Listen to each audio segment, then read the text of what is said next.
everyone, welcome to my channel. In today's video, I am super excited to share with all of you my latest haul from Chantecaille. So they had their recent 30% off sale for members, and even though I really don't need more makeup, especially probably no more makeup from Chantecaille at this point since I have most of their products, I was really tempted and I ended up picking up several goodies. So I have here their Sheer Glow Rose Face Tint, their newly reformulated Future Skin Foundation, and their Lotus Perfect Blur Glow Powder.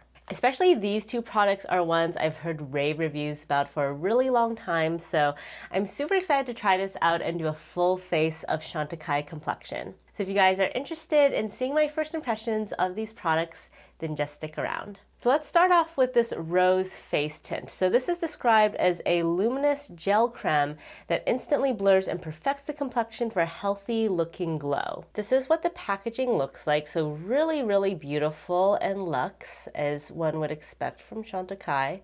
Nice heft and weight to this. And I think this is kind of a hybrid skincare makeup product, as a lot of things from Chantecaille are, but I think this can sort of double up as a primer, moisturizer, face tint. At least that's my understanding of this product. Though to be honest, I was kind of confused about how this product was positioned in the market, so for a while I wasn't really sure if I wanted to get it as a result, but here we are. So this is what the product looks like. It kind of has a moisturizer-like consistency, and it does smell like rose. I did get kind of messy here, but hopefully this still works out. So I'm just gonna put some on this side of my face. And since this is my first time using this product, I wanted to try it a couple ways. So I have a sunscreen already on this half of my face and none on this half, because I wasn't really sure if this was meant to be more like a moisturizer that you put on before sunscreen or more like a primer which you put on afterward.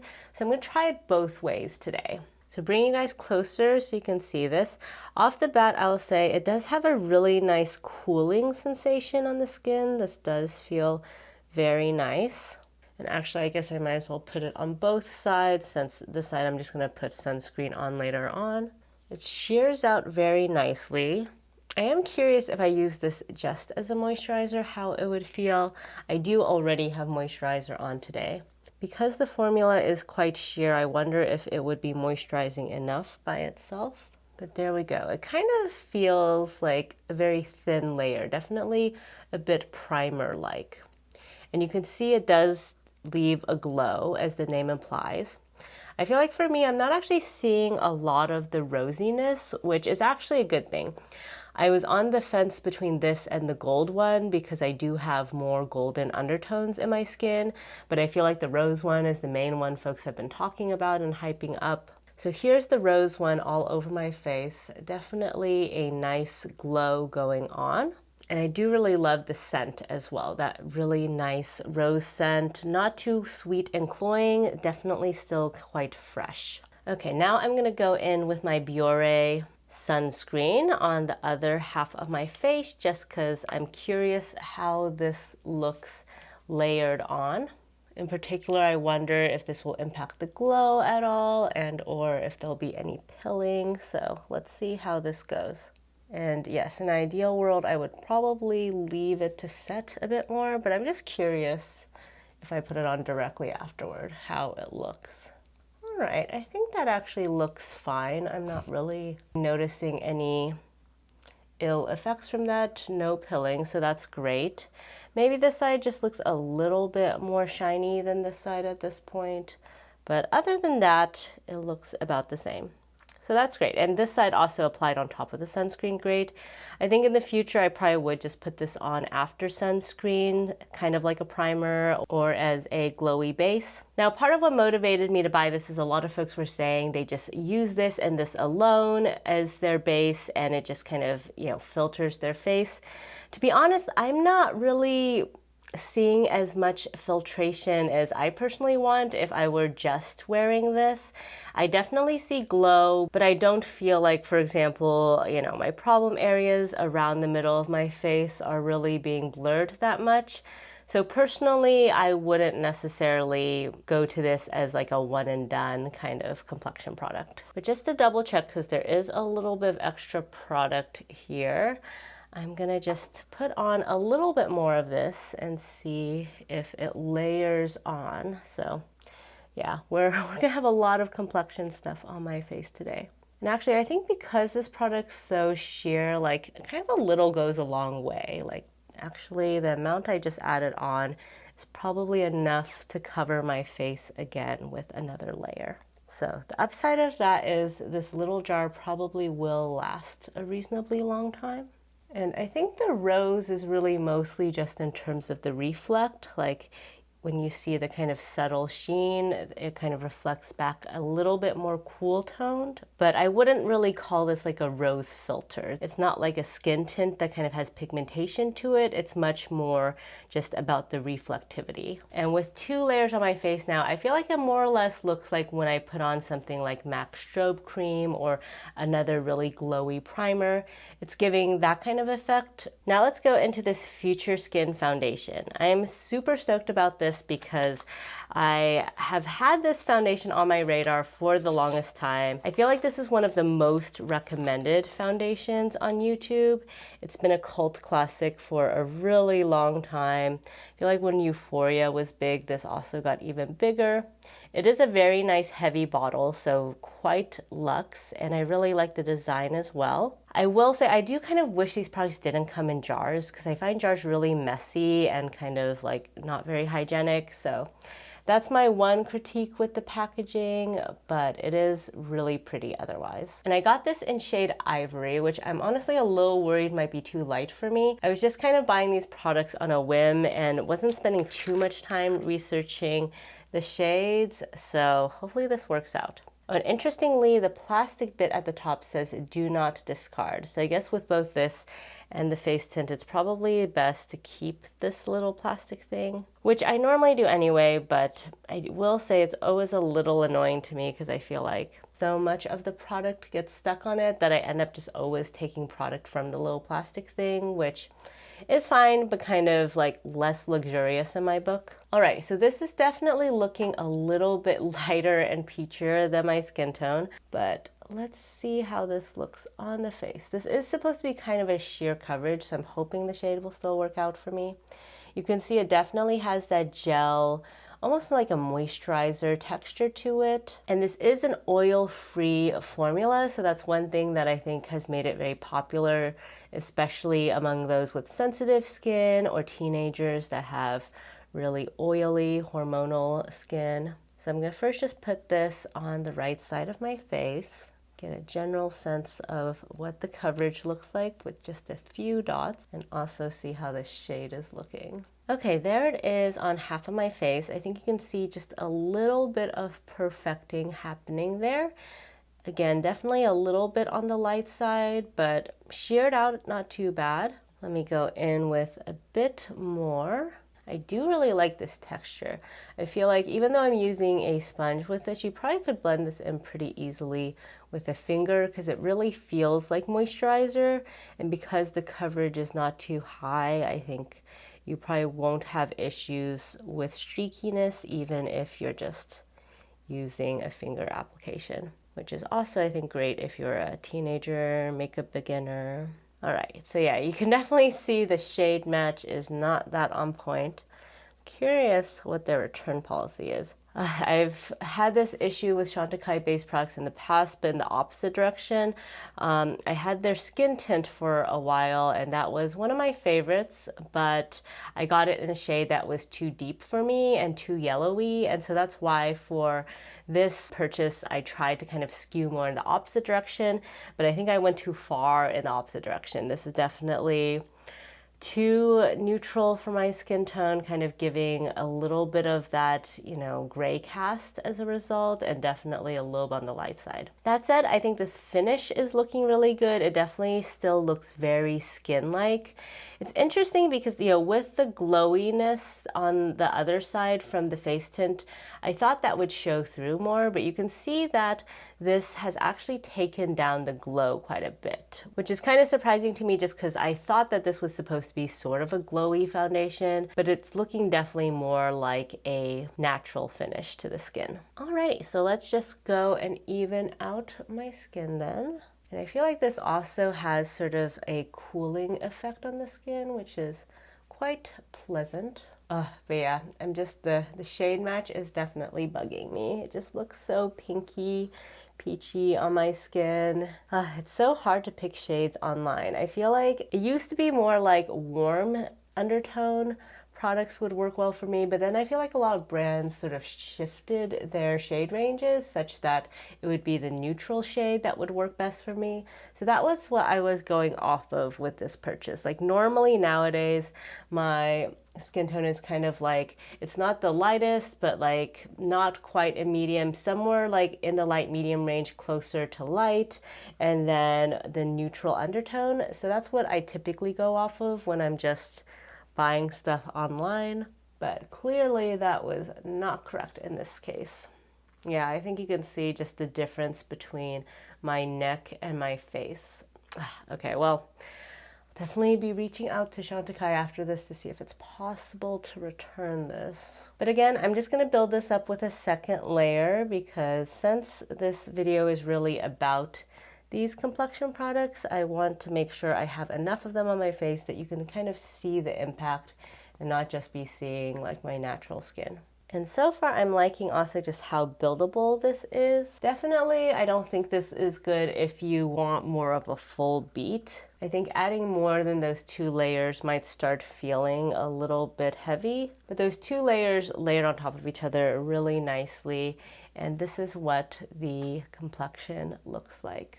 Again, the glowiness is still there, but kind of muted, so it looks much more just like natural skin now. So I'd say actually with the way the complexion's looking, I don't necessarily know that I have to powder this down, but of course I really want to try out this new powder, so let's go into this now. So this is a product I've had on my wish list for quite a while, and I have to confess a lot of that was because of the packaging. It looks so pretty online. I mean, it looks pretty in person as well, but I will say with a lot of Chantecaille packaging, it looks a little bit cheaper in person, like their limited edition packaging. This one I would say is kind of in between. It's not remotely as heavy as the previous products, so it doesn't have the luxury feel from that heft, but it does still look quite beautiful. And here's the product on the inside, also really pretty. I love the contours of this product. It just looks so unique in the topography. And one thing I wasn't really sure about with this product is how much it's supposed to actually set your face versus really just be more of a finishing powder that's providing glow and perfection. So I guess we'll find that out today. So I have here my Sonia G Buffer Pro, which I figure will be good for this sort of product. So just picking up a little bit of that, I'm going to start powdering.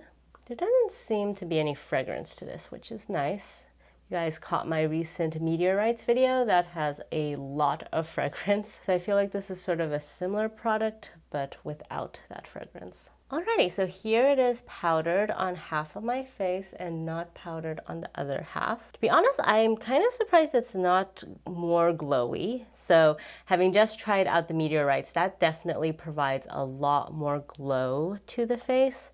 This kind of looks more like I set it and there's maybe a tiny bit of glow, but obviously the complexion itself was quite glowy to begin with, so this has cut down on the glow. Looks very natural though, which I like. I hate it when like powder looks very drying upon application. One thing that's nice about this is it is that sort of baked formula, so I don't think you can easily go overboard with this. So if you're someone with dry skin and you find it really hard with pressed powders to pick up just a light amount, then this might be a good product for you. Okay, awesome. That was really fast and easy, and I feel like it looks really nice as well. So I'm gonna be really curious to continue trying this out. The initial impression is looking pretty good. The one thing I'll say though is like if you're someone who does like to bake or use a lot of powder, I think this is definitely not the product for you. Like I was sort of like digging and swirling quite a bit. So if you're heavy-handed but don't want to over apply, this is a great product. But if you actually do want to like have a decent bake or something, then this is definitely not for that purpose. Alrighty, so here is the completed complexion for today. I'll go off camera and finish off my face and then be back with my initial impressions of these products. So here we have the final makeup look. I'm wearing several of my recent favorite products. I have on the Pat McGrath Petalmorphosis palette. I used this shade on the crease, this on the middle of the lid, this on the inner third, and this on the outer third of the lid, and then this shade for inner corner and brow bone. On my face, I have my favorite Evil Eye palette from Hourglass, so I use the bronzer and then these two blushes and this highlight for today's look. Normally I would also go in with the finishing powder, but since I already have that other powder on, and today I really just kind of want to see how the Chantecaille products look, I held off on the Hourglass. And then on my lips, I have my new Guerlain lipstick in La Rose Essentiel. If you guys want to see a video dedicated to this, I do have a recent one going over this and the meteorites. And I've really been loving this formula as well. So while I was putting on that makeup, I was also just taking a look at my face and how the products are settling in. So overall, it's looking really nice. I'm really enjoying the finish. The one thing though is kind of around my eyes, I was noticing that some of the product was breaking up. I don't know if the camera will pick it up, but basically kind of under my eye, this area, there's just, yeah, some product breakup. I don't know if it's because of the sunscreen or because of the Chantecaille products, but in any case, they're not interacting super well on this side. As a reminder, this is the side where I started with the sunscreen and then built things up. It's generally better on this side. There's like a little bit of breaking up happening in the inner third right here of my under eye area. But yeah, that is something I wanted to mention. It's possible that it's more of a problem with the sunscreen, so I will try this out with other sunscreens, but did want to mention that because, you know, obviously ideally the complexion products would work well with any sunscreens and with any application process. So you might want to just be a little bit careful how these products might interact with your sunscreen, maybe like let the sunscreen settle in a bit more than I did today. But other than that, it's looking really nice. I definitely see what people mean by this foundation looking just very natural on the skin. It doesn't have that glowiness that is very popular nowadays, but is kind of a little bit unnatural looking. The overall finish is very natural, and I feel like this combination of products overall seems to work pretty well together. The Rose Glow tint gives a little bit more glow than I personally really am a fan of, but I feel like combined with the foundation, it looks really nice since the foundation kind of diffuses that glow a bit. And then the powder did a really good job of like not muting it down too much, but also not adding too much glow. So I think the overall effect of all of these products layered is definitely something that's like your skin, but more perfected. So zooming you guys out, those are my initial impressions of these products. I will need to definitely try these out in different combinations with other products and sunscreens and skincare to kind of get a better sense of them, because I feel like with complexion products, things can be kind of finicky, just, you know, depending on the day and the product combination. I'd love to hear in the comments what you guys think about these formulas, especially I think this one has been, you know, around for a while, so I'm really curious to see what you guys think of it. And for the Rose Glow tint, I'm really curious like how you guys layer this. Like, do you use it in lieu of moisturizer, after sunscreen, before sunscreen? Is this like a primer to you? Like, you know, what is this product from your perspective? Because, you know, I tried it a couple ways today and I think they overall worked out, but I did have, you know, the breaking down of the product under the eye issue. And so I'm definitely gonna have to experiment with that more. And then for this product, it's like not super outstanding right now, but very intriguing. Like I said, I love that it's baked, and so the application experience is really nice. But I feel like this is one that I haven't heard a lot of folks talk about, so I'm really curious to continue testing this out and see how I feel, and would really love to hear from you guys how your experiences have been as well. So that's it for today's video. If you guys liked this video, please give it a thumbs up, and if you haven't already, please subscribe to my channel. Thank you all so much for joining me today, and I'll catch you next time. Bye!